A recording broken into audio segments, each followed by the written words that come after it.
In this episode, we are going to cover the Ride1Up Revv 1. I'm going to tell you everything you want to know about this bike and probably things you didn't know. Let's go.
Starting from the front, and as with all my videos, I start at the front and I start with the camera at eye level so I can see you and you can see what I'm talking about.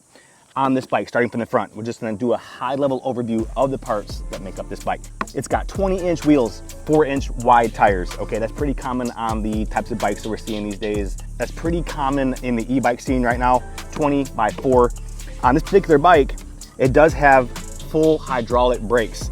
And in the reservoir on the handle, it even has an indicator window where you can see where your level's at.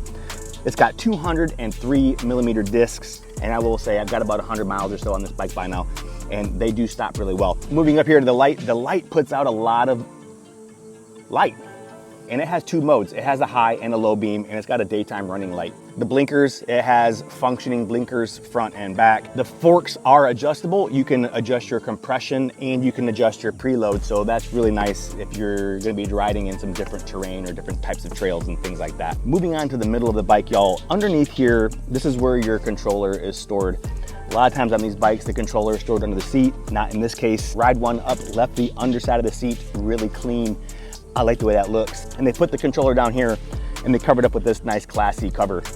One more thing about this cover is this is where your second battery would mount. If you want to run a second battery in here, this is where it would go. This battery is kind of special in the sense that a lot of the bikes for sale out of China are made up with Chinese cells. Now that's not a bad thing. The price is lower. This bike comes with a battery equipped with Samsung cells.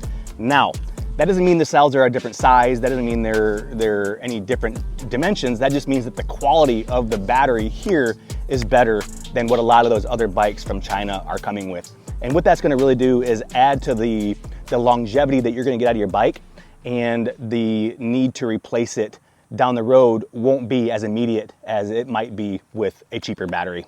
When you get your bike and you put it together, it's going to come as a Class 2 e-bike. If you pause the video right now, follow these steps, step by step on the display, and you will unlock your bike and you will have the ability to put it in what's called off-road mode. When you get your bike, it's gonna have a maximum output from the controller of 28 amps.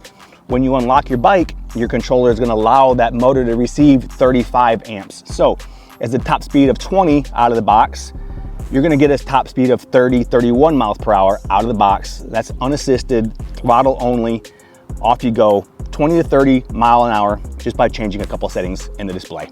One of the other things about this bike that comes to your attention is you'll recognize the shock. It's a D&M shock.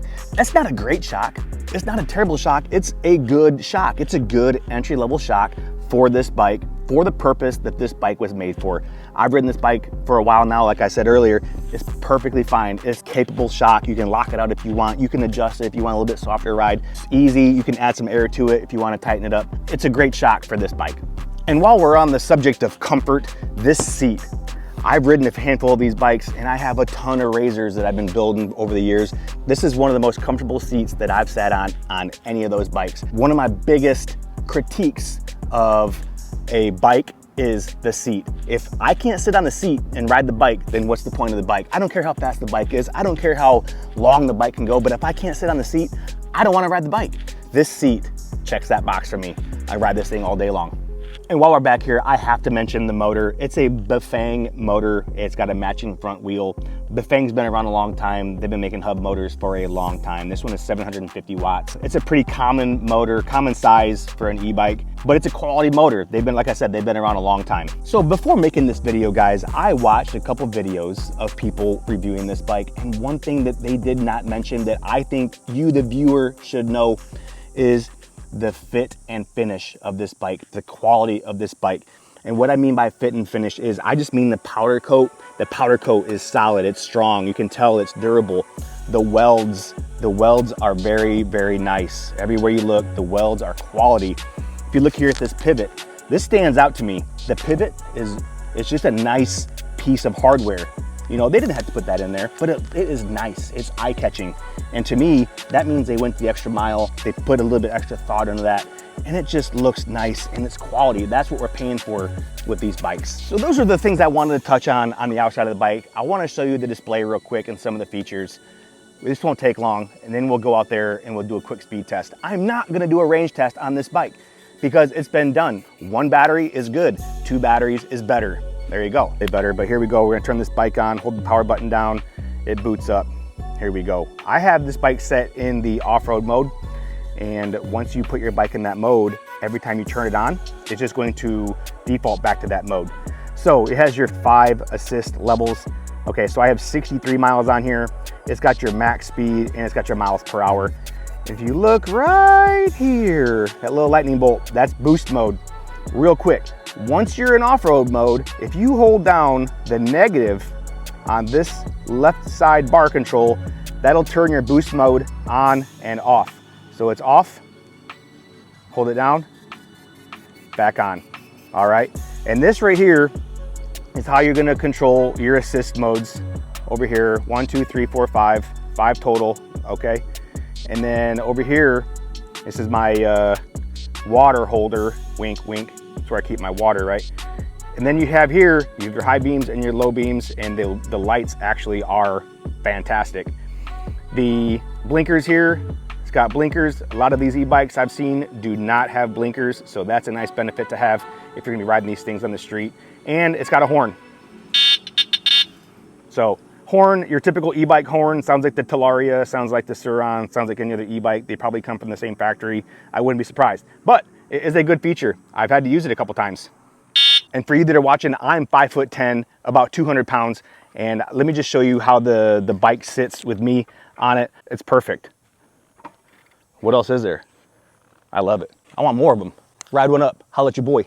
Okay, so there's the unboxing. That's how you put it together. Those are the high-level details of the bike. All right, guys, here we go. We're gonna do a speed test in the off-road mode. After this, we'll do the speed test with boost mode enabled. No pedaling, throttle only. Let's go.